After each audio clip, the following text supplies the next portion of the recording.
আসসালামু আলাইকুম। আশা করি সকলেই ভালো আছেন। তো কয়েকদিন আপনাদের মাঝে আপডেট দিতে পারিনি, অনেক ব্যস্ততায় ছিলাম এজন্য। তো আজকে কয়েকটি আপডেট দিব আপনাদের মাঝে। তো প্রথমে আসি ভূমির।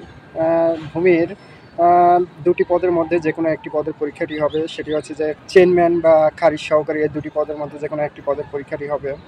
দ্বিতীয়টি হচ্ছে যে খাদ্য অধিদপ্তর। খাদ্য অধিদপ্তরের আপনারা জানেন যে ২৬ তারিখে একটি পরীক্ষা হয়ে গেছে।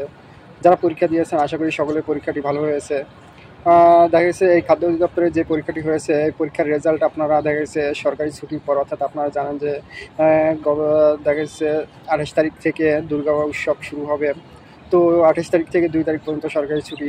তো এই ছুটির পরে আশা করি যে এই রেজাল্টটি খুব তাড়াতাড়ি দিয়ে দেবে। তো খাদ্য অধিদপ্তরের নেক্সট পরীক্ষা কোন পদের হবে সেই সিদ্ধান্ত এখনও হয় নাই। এই সিদ্ধান্তটি আসবে, দেখা গেছে সরকারি ছুটিগুলো শেষ হলে এই সিদ্ধান্তটি আসবে। তো খুব শীঘ্রই আমরা জানতে পারবো, এবং এই দুর্গা উৎসবটি শেষ হলেই, সরকারি ছুটি শেষ হলেই তারা সিদ্ধান্ত নিবে। এরপরে আসি পানি উন্নয়ন বোর্ডের। পানি উন্নয়ন বোর্ডের ২টি ভাইরাল পোস্টের মধ্যে পরীক্ষাটি হবে খুব শীঘ্রই। ২টি ভাইরাল পোস্ট, সেটি অফিস সহকারী বা দেখা গেছে ওয়ার্ক অ্যাসিস্ট্যান্ট, এই ২টি পদের পরীক্ষা খুব তাড়াতাড়ি হবে। এছাড়াও অনেকে বলতে পারেন যে পানি উন্নয়ন বোর্ডের যে আগের যেগুলো সার্কুলার ছিল সেগুলো পরীক্ষাটি কবে হবে, সেগুলো পরীক্ষাও খুব তাড়াতাড়ি হবে। এরপর আসি দুদক। অনেকে বলতেছেন ভাইয়া দুদকের কি এখনও ডেট পড়েছে?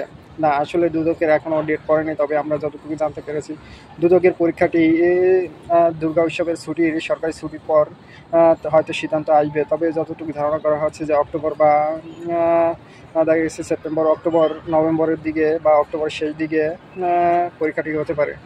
তো আজকে ছিল এই আপডেটগুলো। তো আশা করি আপনার ফেসবুক পেজের সঙ্গে থাকবেন, এবং যারা ইউটিউব থেকে দেখতেছেন অবশ্যই ইউটিউবের সঙ্গে থাকবেন। তো সকলে ভালো থাকবেন, সুস্থ থাকবেন। খোদা হাফেজ।